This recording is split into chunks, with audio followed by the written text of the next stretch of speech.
You ask Tiger to solve. This deals with linear equations with one unknown. The final result is u equals -1.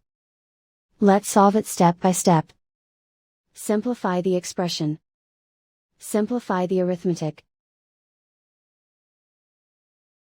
Group all constants on the right side of the equation. Subtract 4 from both sides. Simplify the arithmetic.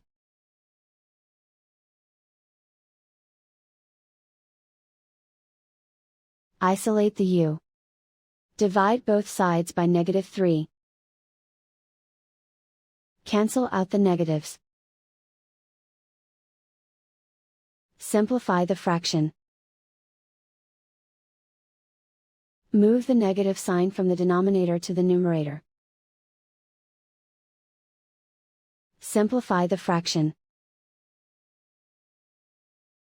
And so the final result is u equals -1.